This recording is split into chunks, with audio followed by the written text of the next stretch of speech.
Mr. Arabambi, thank you so much for joining us on the news.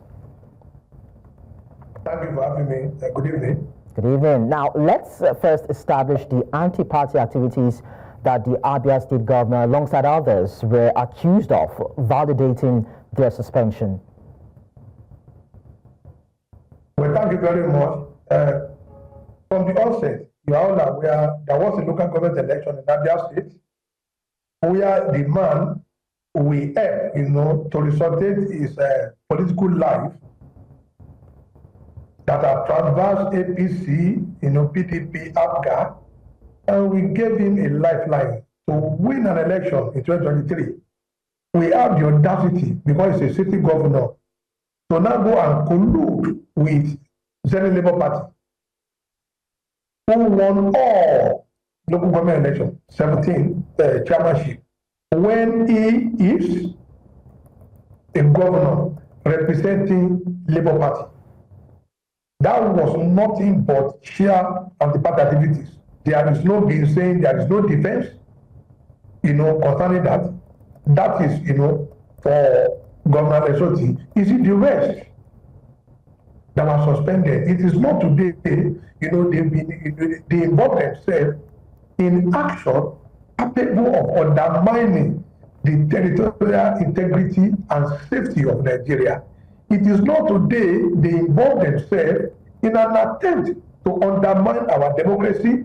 And it is not today they involve themselves in maligning our judicial, our judiciary, where you see them making all manner of funny comments concerning 2023 the general election, claiming, democracy should be aborted and nobody won an election, President Bola Ahmed Tinubu is legitimate. No, that is not ideal of Labour Party.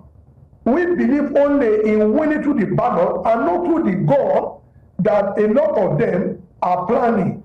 And again, there was a release by the NSC today saying they want to come and invade the party secretariat. We will be using this platform because your TV station is not only in Nigeria, it's international. We are calling on the National Security Advisor, the Inspector General of Police, and the DTSS to place a watch on the following people. One, Governor Lesotho of Abia State. Two, Mr. Peter Obi, wherever they have their residence, they should keep a close watch because they intend to come and cause mayhem in Abuja. Abayomi, now, does this confirm the revelation of Valentine Osibo, a former party, Labour Party member, that the party is dying and that more chieftains will leave soon? Because it seems to be painting a picture of a crisis being orchestrated by some people within the fold of the party. Let me be very clear. Valentine Osibo, Oseloka, they are all part of the people that poisoned Labour Party before they left. They were part and parcel. They thought we will go into the IC unit like their own group, but we have survived their poison. That was why they ran away, so that we will not visit our venom on them. So Osibo lacked every moral right to ever talk about Labour Party. Here was a man who came, from PDP to join Peter Obi, who had look at, everything, he said about Labour Party, the party for the future, this and that. But because, you see, they have one plan, a plan to destabilize Nigeria using Labour Party. Himself, Oseloka, NSC president, all of them, they have one plan. And that plan was to destabilize democracy in Nigeria. And we have been telling them we will never be a party to that. Let us wait until 2027. If we are going to defeat President Bola Ahmed Tinubu, it must be through the ballot. Not everybody, anywhere, no matter any place, be you governor, former president candidate, none of them has the right to now be asking that democracy should be aborted. If you watch now, 2 days ago, Ireti Kingibe was on air asking youth to rise against Wike. What is the business of Wike in Labour Party? What is the business of Wike in our crisis? That you now be calling on the youth that they need to go and rise against Wike. It is wrong. They have a plan. That sinister plan is what they want to add through Labour Party. They needed a political platform where they will, unleash the iPhone in their member whom they call obedient on Nigeria. They don't want to abolish democracy. And we will not allow them to do that. That's why we ask all of them to go. Anybody that wants to absorb them, they are free. But for us, they will not use Labour Party to force, for them to abort democracy. Okay. That is just their plan. All right, so it's been argued that the leadership of the Julius Abure Labour Party is illegitimate. There have been questions as to on what authority this particular suspension is premised. But of course, they say that the Labour Party is factionalized. So how do we correspond this particular ruling by a committee and the fact that this party seems not to be in consensus in terms of its trajectory? Let me be very clear. Like I said, it is on your program where that men claim Bola administration is legitimate. It is on your station where you see Governor Lesotho, Peter Obi, and they are like saying administration of Abure is illegitimate. You see, that is what they are known for. Are you getting me? Because when you ask them, where did they derive their own legitimacy to claim that, oh, an administration is legitimate? When you are holding any meeting, for God's sake, you have Section 82, sub 1 and 5 electoral to contend with if you want to hold any next meeting.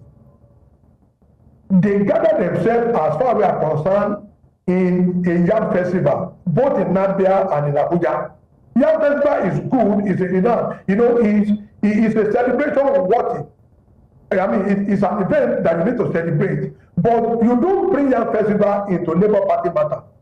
How can Lesotho and Obi now be claiming to be chairman and secretary, purportedly that they will even write a letter to INEC, sign that as chairman and secretary to convene a next meeting, knowing fully well that Section 82(1) said such shall be signed by national chairman and secretary of the party.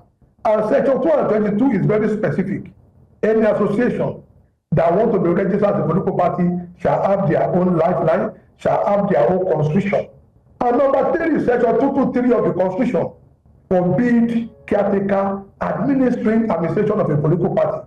So that is what they were just trying to do. And moreover, you see, with due respect, to the dead, which I don't want to comment, they brought in Dr. Nwokocha.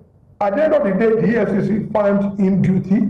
Now they are going to go to bring an Usman, who is having a pending EFCC matter since 2015.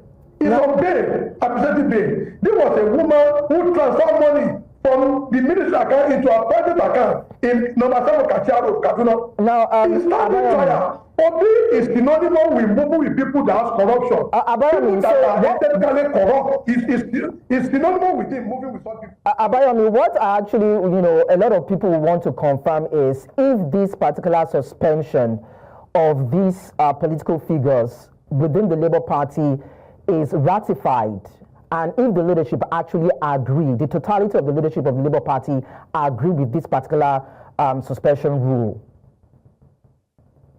They are gone. They cannot contest under our party. They are gone. As I told you, I said we are not going to bring anybody, pretending to be a nationalist, but they are nothing but intruders. People that just want to send Nigeria ablaze. That is their plan. Both Joe, Peter Obi, and Lesotho, they don't love Nigeria. We know them. They only needed the platform. They needed the political platform to unleash terror, to call political insurrection.